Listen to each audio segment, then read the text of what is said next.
Praise the lord. అందరూ బాగున్నారు కదూ.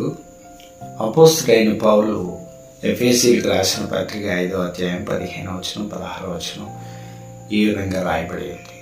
దినములు చెడ్డవి గనుక సమయమును పోనీయక అజ్ఞానుల వలె కాక జ్ఞానంతో నడుచుకోమనుంది. ప్రియమైన దేవుని బిడ్డలారా, దినములు చెడ్డవి అని అంటూ ఉన్నాడు.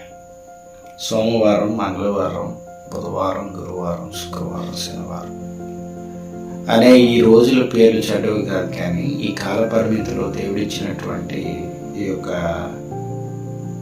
దినాలలో మనుషులు జీవిస్తున్నటువంటి విధానం చూస్తే దొంగతనాలు, మానభంగాలు, నరహత్యలు, స్వార్థపూరితమైన ఆలోచనలు కలిగి ఊరకనే పరుల జోలికి పోతూ అన్యాయం జరిగిస్తూ రాజకీయంగాను అలాగే మరి వివిధ రంగాలలో ప్రతి చోట కూడా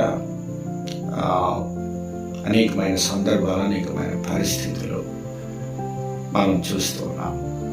నిజానికి దినములు చెడ్డవి కనుక సంఘము, క్రీస్తు శరీరంగా పిలువబడుతున్నటువంటి ఈ సంఘంలో ఉన్నటువంటి సభ్యులైనటువంటి విశ్వాసులు, యవనస్తులు అందరూ కూడా చాలా జాగ్రత్తగా వివేకము కలిగిన వారై, సత్ప్రవర్తన కలిగిన వారై మనము అంత్య దినాల్లో ఉన్న మనమందరం కూడా చాలా జాగ్రత్తగా ఉండాలని ప్రభు యొక్క వాక్యం సెలవిస్తూ ఉంది. కనుక దినాలు చెడ్డవి కనుక సమయాన్ని పోనీయకుండా సమయాన్ని సద్వినియోగం చేసుకుంటూ మరి మనం ముందుకు కొనసాగాలి.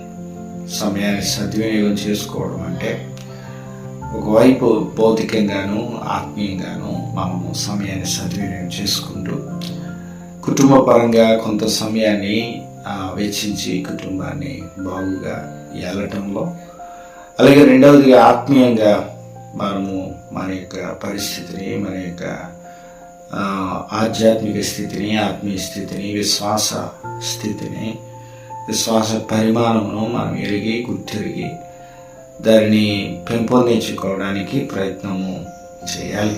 అందుకు సహాయపడేటువంటి పరిశుద్ధాత్మ దేవుని యొక్క సహాయము మనం ఎప్పుడు ఎల్లప్పుడూ ఆయనను అడిగి మనం పొందుకోవాలి.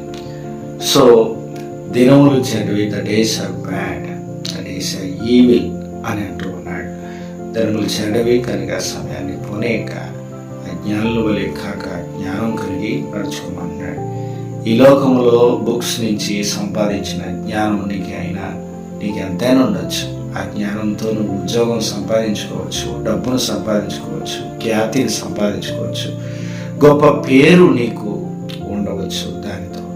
కానీ దేవుని యొక్క జ్ఞానము, పైనుంచి వచ్చేటువంటి జ్ఞానము, దేవుని దగ్గర నుంచి మనకు దయచేయబడేటువంటి జ్ఞానము మొట్టమొదటి పవిత్రమైనది, సత్యమైనది, నిష్కలంకమైనది, అది డాగు లేని, మచ్చ లేనటువంటి పరిపూర్ణమైనటువంటి జ్ఞానం.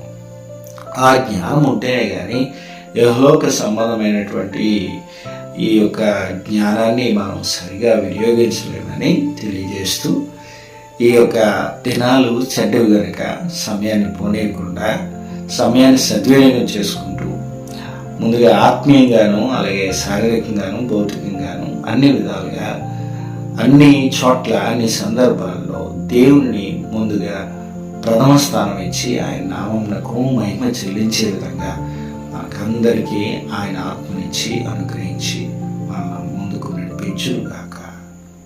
మరిన్ని వీడియోస్ కోసం ఫాలో అవ్వండి పాస్టర్ జాయ్ అఫీషియల్.